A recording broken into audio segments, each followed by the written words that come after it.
This is a community analysis of Dunedin, Florida by Corey Barrialt, Lynn McCullough, and Gina Tartaglia. Dunedin, Scottish for Edinburgh, received its name back in the 1880s from John Douglas and James Somerville, who arrived in 1872. By 1899, Dunedin had more than 100 residents, and hogs roamed all over the city. The city became an incorporated town in June of 1899, when they were then able to pass and enforce laws related to the free-roaming hogs. Finally, in 1914, hogs were outlawed within city limits, and most residents moved their hogs to Kaldisi Island, which was once known as Hog Island for this reason. Very important to Dunedin's history is the Orange Belt Railroad, which started services through the city in 1888. Dunedin had developed into a true railroad city. The train attracted tourists and exported citrus. The last trips of the railroad were in 1987. The train station is now the location of the Dunedin Historical Museum, and the Pinellas Trail lies above the track beds. From its origins to current day, Dunedin has flourished as a tourist city with its lavish beaches, amazing water, and comfortable weather. It is now home to approximately 35,321 residents. Dunedin is a small town that features big city amenities. From the moment you first enter the city, one feels at home. There is an indescribable sense of comfort, quaintness, and charm in Dunedin, and its community members always seem proud to discuss the city's many offerings and distinctiveness. Although Dunedin is much smaller than nearby cities like Clearwater and Tampa, it still seems to meet the needs of the community members. This can be observed by driving around town and noticing well-placed grocery and drug stores, churches, schools, and libraries. Dunedin offers a wide variety of housing options, from single-family homes to townhomes, and even 55 and over mobile home parks. There are many churches where one can worship or involve themselves in the many activities that are offered, such as neighborhood picnics and festivals at Our Lady of Lourdes Church. Parks and recreational activities also appear to be of importance to the city. This is evident through the many community centers, such as the Hale Senior Center, the Dunedin Community Center, the Martin Luther King Recreation Center, Highlander Pool, and even the Dunedin Marina. Due to Dunedin's popularity with the tourists, some of its residents express concerns with issues such as increased traffic, overpopulation, and excess drinking, which can create undesirable consequences for the city. We will discuss this later in the presentation. There were a few noted issues among the population of Dunedin based on the completed community assessment. One of the issues observed was overcrowding. The population density in 2010 was 1,254 persons per square mile. According to the World Health Organization, health risks associated with overcrowding include an increase in potential for disease transmission and occurrence of more frequent and severe outbreaks of disease. Also, more unhealthy behaviors are witnessed as the population increases. For instance, more traffic on the street means more distracted drivers. Another issue was related to diversity. As seen in the photo, Dunedin celebrates diversity and welcomes it. However, the population is not very diverse based on the numbers. 87.4% of the population is white, 5.9% Hispanic or Latino, 3.3% Black or African American, and even smaller numbers account for Asian, Native Hawaiian, and other Pacific Islanders. Some benefits of a diverse community include increased economic growth, cultural vibrancy, improved job access, and children preparation in schools to blossom in the growing multicultural world. Based on the literature, one of Pinellas County's leading health concerns is obesity. Luckily, residents of Dunedin have easy access to a variety of parks, recreation centers, and active activities. However, there is still a concern of obesity related to the increased use and availability of fast food restaurants in the area.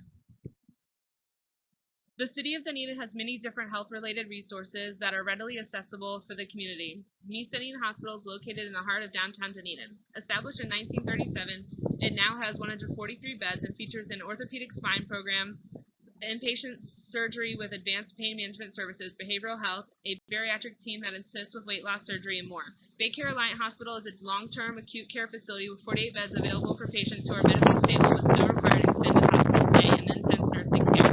There are also a wide variety of nursing facilities surrounding the hospital and throughout the city of Dunedin. Many of these facilities provide skilled nursing care and may offer rehabilitation, long-term care, memory care, and assisted or independent living. There are many physicians' offices also scattered throughout the community, with the majority offering primary care services and accepting multiple different insurance plans and payment options.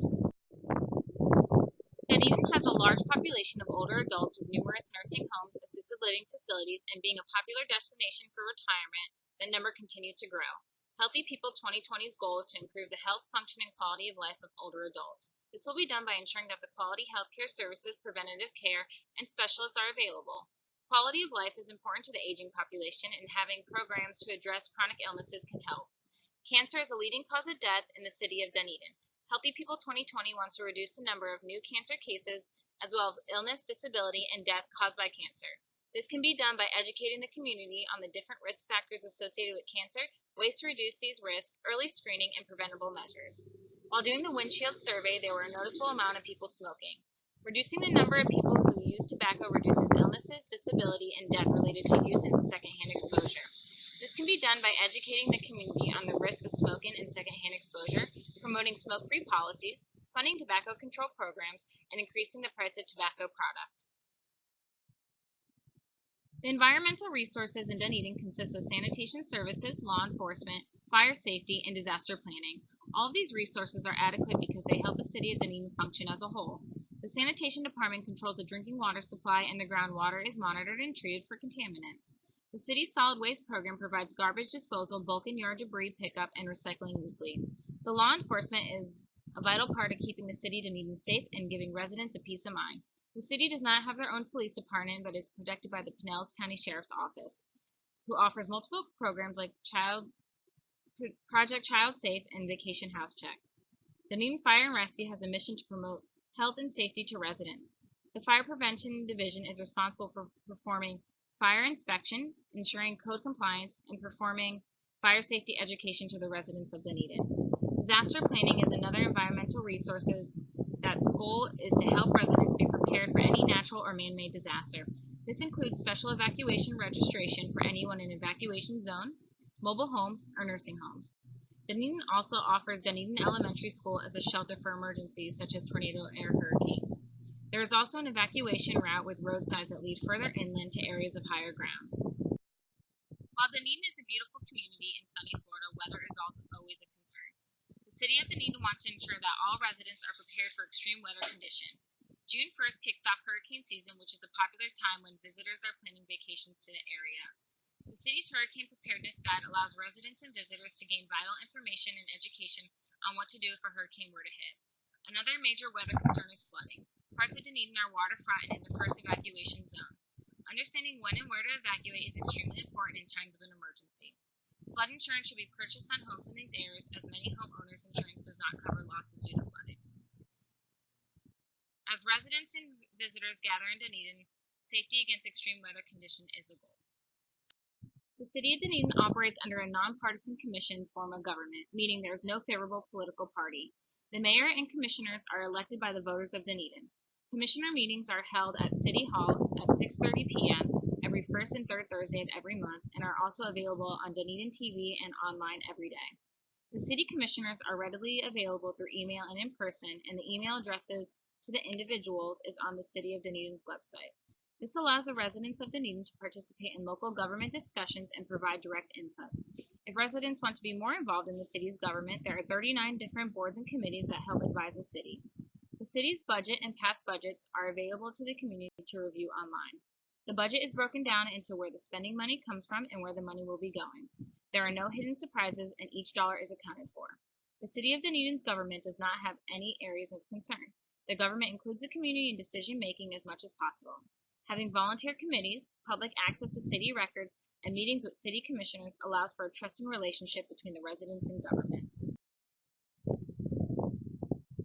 Excess drinking is the #1 community concern. Drinking alcohol in large amounts, either in the form of binge or heavy drinking, puts individuals at an increased risk for a variety of health problems such as liver disease and unintentional injuries.